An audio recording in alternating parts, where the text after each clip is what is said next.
Bonjour, bienvenue sur les vidéos de DJ Stuff. Aujourd'hui, je vous présente le Gemini GMX.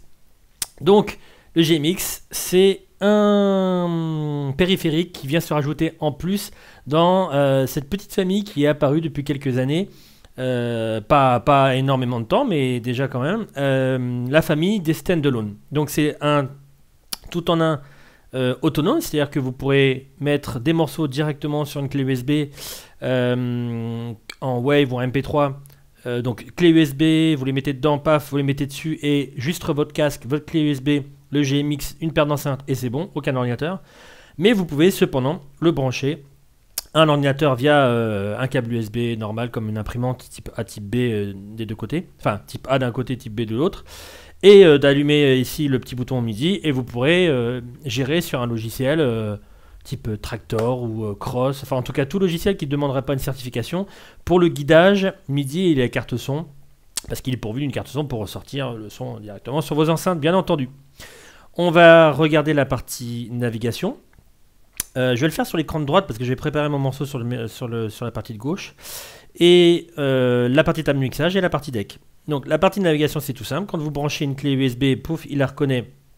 Vous pouvez accéder directement au contenu qui se fera sur 3 lignes. Donc vous voyez que la partie du haut, c'est plus tout ce qui est temps restant, etc. Auto BPM, pitch, machin. Et la partie basse, la navigation. Donc là, vous voyez les dossiers que j'avais mis pour la démo. Quand vous allez sur dossier, vous allez prendre n'importe quel morceau, par exemple celui-là. Il le charge. Et il y a une waveform qui se met automatiquement au niveau de la lecture. Hop là, quand vous revenez avec vos dossiers directement avec le petit bouton back ici. Donc il y a une molette et un bouton back pour le deck de droite et une molette et un bouton back pour le deck de gauche. Tout comme si vous avez des manipulations à faire comme le changement de pitch qu'on va voir par la suite. Il se fera à la fois Shift et Range ici pour changer la valeur du pitch. Comme elle se fera de ce côté-là, Shift, Range. Il n'y aura pas un Shift à droite avec un Range à gauche. Tout est strictement parallèle, symétrique, je ne sais pas comment on pourrait dire. Et chaque deck, chaque platine, on va dire, a son fonctionnement avec ses propres boutons. Voilà pour la navigation. Donc, je vais charger n'importe... de toute façon, il y avait un morceau qui était chargé.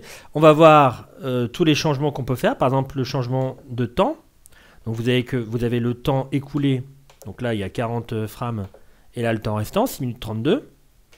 Vous pouvez changer, si vous voulez mettre en place ou non l'auto-cue. C'est le fameux bouton cue ici. Donc, c'est un point d'accrochage qui va se mettre automatiquement à au premier son que va émettre le morceau.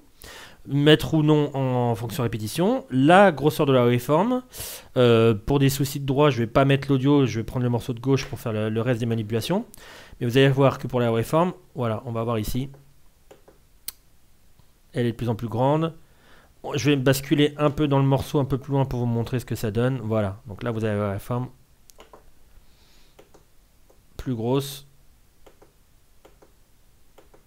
Voilà. Et vous allez voir sur le morceau de gauche que quand je vais l'arrêter, par exemple en mode scratch pour placer un autre cue, c'est très précis, on voit bien où on voit le kick, etc. Enfin, il n'y a aucun souci, j'étais pas perdu. Le mode de BPM, donc vous appuyez longtemps dessus et vous aurez différents modes. Là, c'est manuel, donc je peux le régler moi-même. Il va chercher aussi des BPM. Si vous l'aviez analysé dans un autre logiciel, il se peut qu'il ait glissé le BPM à l'intérieur, qu'il ait analysé. Il va le reprendre. Manuel, bien entendu, c'est tap tempo. Vous appuyez tac, tap, tap en rythme. Et là, je me suis remis en auto BPM. Donc, il indique 128,1. Vous pouvez le bloquer, c'est-à-dire qu'il ne bougera pas. Alors, je ne parle pas de ce bouton-là tout de suite parce qu'on va en parler avec le pitch. Donc, le pitch disponible en plusieurs valeurs. Donc, justement, cette fameuse fonction range. Donc là, il est de 8%, 16%. Donc, bien sûr, plus 16, moins 16. Voilà, c'est ce que j'allais dire. C'est jusqu'où il va. Donc, il va de 4%. Donc, plus 4, moins 4. Plus 8, moins 8. Plus 16, moins 16. Plus 24, moins 24. Et il revient à 4%. Je vais me remettre à 8. Et donc, ce pitch est accompagné à master tempo. C'est là qu'on va passer sur le morceau de gauche. Donc, le master tempo qui va vous faire un réglage de vitesse. Donc, vous allez régler plus ou moins rapidement sans changer la tonalité. Donc, voilà ce que ça donne sans ce blocage de tonalité. Évidemment, ça va vous faire des voix plus graves ou plus aiguës. Enfin, des tons plus haut, plus bas. Et donc avec le keylock, le verrouillage de tonalité, vous voyez que vous accélérez et vous ralentissez sans changer la tonalité du 0%. Donc comme je vous ai montré vite fait, pour trouver un endroit un peu plus fort du morceau, vous avez le bouton Search ici. C'est toujours un peu tout ce qui est navigation, c'est navigation dans le morceau, qui vous permet d'aller très vite. Vous allez constater la petite barre là en haut, enfin au milieu pardon. Hop, dès que je vais relâcher, boum, il va se mettre complètement ailleurs. Alors le morceau il tourne en boucle là. Voilà. Donc forcément on va retomber sur des moments à peu près similaires. Voilà. Donc c'est très rapide, vous pouvez parcourir le morceau très rapidement. Voilà. Scratch, forcément qui va vous donner, donc sans le scratch, ralentissement, accélération du morceau pour le caler avec un autre, enfin en tout cas pour découvrir c'est le plus rapidement rapide. Pareil sur la corolle. Alors qu'en scratch, la corolle fait office de bending justement, décélération, accélération. Mais sur le plateau, c'est le scratch. Et donc là comme je vous disais c'est très précis. Là on a le kick, juste ici. Je peux très bien me mettre un petit Q ici ou un autre Q là. Et on est pile poil sur le kick, c'est précis. Et comme je vous avais montré, on peut très bien, avec la fonction wave ici, la mettre beaucoup plus grosse ou beaucoup plus précise. Je vais laisser comme ça. Un petit bouton reverse ici qui vous permet d'inverser la musique. Alors là, comme d'autres modèles qu'on pourrait avoir, il n'y a pas de sleep mode, ce qui fait que vous ne retombez pas sur vos pattes. Vous pouvez très bien mettre un OutQ, le placer un petit peu avant à l'avance, c'est-à-dire que vous l'aurez fait avant de... imaginez, vous souhaitez faire un reverse sur un morceau, mais vous vous doutez que vous n'allez pas tomber sur vos pattes. Vous placez un Q avant de mettre le morceau au public. Et donc, quand vous allez faire un reverse, vous appuyez tout de suite derrière sur votre Q. Ça va vous permettre de faire semblant de retomber sur vos pattes. Par exemple.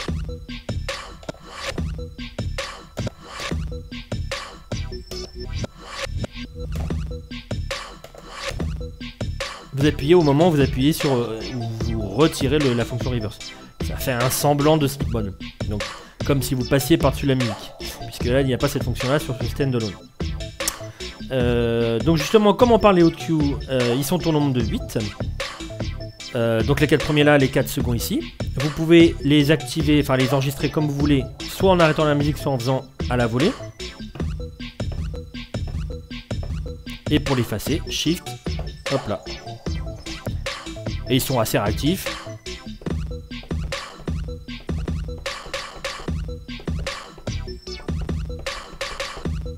Voilà. Bon, je vais effacer le premier parce qu'il ne m'intéressait pas.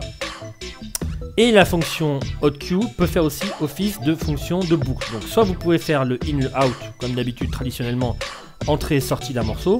Mais vous pouvez très bien faire une auto-boucle, si bien entendu le BPM est bon. Il vous suffit juste d'activer ici la fonction auto-loop qui est entourée en bleu, qui signifie que quand le bouton il est allumé, ça part en auto-loop. Et là, il faut bien regarder, là vous étiez en OutQ, il faut regarder le 1 là, le 2 là, le 3 là, les petits boutons là pour vous dire que ça allait de 1 à 8. Alors qu'au niveau des boucles, vous avez les temps indiqués au-dessus là, entourés. Et donc par exemple, si je veux faire 4 temps, 8 ans, 1, 8, 7, 8, etc. etc. Un temps. Et pour relâcher, vous appuyez sur le même bouton. Vous pouvez ensuite les agrandir ou les rapetissir. Par exemple, si je fais 4 temps.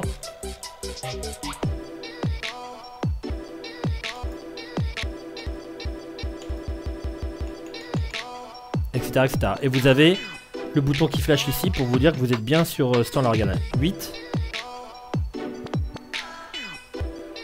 8 ans, je peux faire 4, il affiche le 4, je peux faire 16, il affiche le 16. Voilà pour les autoloops. Donc toujours pareil, vu qu'il n'y a pas de sleep mode, vous ne pouvez pas faire un équivalent de roll qui passerait par-dessus la musique. Hop. Et hop. Ça c'était pour la partie deck. Et on a fait un gros zapping parce que je vous avais dit qu'après la navigation, on parlait de la table de mixage. Bon, c'est pas grave. Parlons de la table de mixage. De toute manière, ça sera regroupé. Donc, point de vue table de mixage, vous avez les gains. Donc, ils sont pas. Il y a minimum, maximum. Vous savez, de temps en temps, c'est à moins l'infini et d'autres pas. Là, on n'est pas sur moins l'infini. Pour régler vos gains, la bonne manière, c'est d'afficher une des deux préécoutes. On verra ensuite les préécoutes.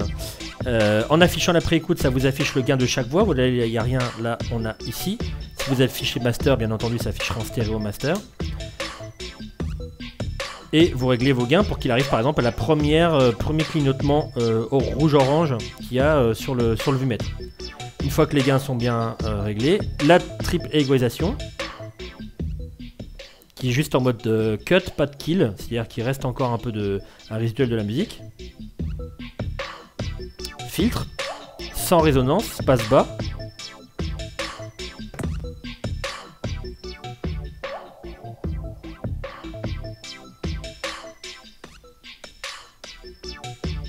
La pré-écoute, donc vous pouvez choisir la 1, la 2 ou les deux. Si vous avez besoin des vumètres de la pré-écoute, vous choisissez juste Q ici et vous choisissez une des pré-écoutes. Donc vous aurez celle de gauche ici, celle de droite ici. Si vous voulez les vumètres du master, comme je vous l'ai dit, il suffit de mettre ça en master. Deux réglages justement par rapport au master. Un réglage pour le master qu'on verra ensuite. De mémoire, je crois qu'il est en RCA et en XLR. Et aussi une sortie boost ici séparée pour pouvoir arroser à la fois au niveau son le public et un retour que vous auriez en cabine par exemple. Et la partie préécoute est disponible avec un petit bouton ici qui vous fait le réglage, on a l'habitude, entre la balance de ce qu'on écoute au casque ici et la balance de ce qu'on écoute, l'équivalent du public en master. Deux faders et crossfader qui n'ont aucun réglage puisque c'est un standalone simple, aucun réglage au niveau des courbes. Donc réglage de volume tout simple ici, courbe normale et courbe normale ici aussi pour faire un fondu entre les deux. On regarde maintenant les connectiques, donc le bouton on-off, l'alimentation, c'est pas un choco, c'est un petit transfo qui est livré avec. Un port USB que vous pouvez brancher pour la partie guidage MIDI, carte son, etc. pour un logiciel. Un port ici, comme ça vous permet de brancher autre chose derrière, comme un contrôleur additionnel avec plus de pads pour les effets, etc. Comme ça, vous aurez vraiment un guidage du logiciel à 100%. Donc, partie deck et table de mixage ici, partie effet sur un autre contrôleur, par exemple. Mais au moins, ça ne vous gâche pas un port USB, parce qu'il va vous faire la continuité de celui que vous avez perdu avec ce port-là. La sortie boost en RCA avec son volume, comme on l'a dit ici. La sortie master avec XLR et RCA avec le réglage qui est ici. Et je vais le retourner rapidement pour qu'on voit aussi. Hop, voilà. L'entrée micro avec son réglage ici de volume et double sortie casque. 6.35 et 3.5 avec le réglage, hop, je suis à l'envers, qu'on avait dit ici. Réglage du casque avec sa balance. Voilà, c'était le GMX de chez Gemini, le dernier contrôleur et standalone de la marque. Merci beaucoup d'avoir suivi cette vidéo. Si vous avez des questions, toujours pareil, n'hésitez pas. Commentaire YouTube sur l'article qui viendra et sur Facebook si vous avez besoin, mais en tout cas sur celui-là uniquement et les autres questions sur les autres produits, sur leur propre page et leur propre vidéo YouTube. Merci beaucoup et je vous dis à très bientôt, portez-vous bien. Ciao, ciao!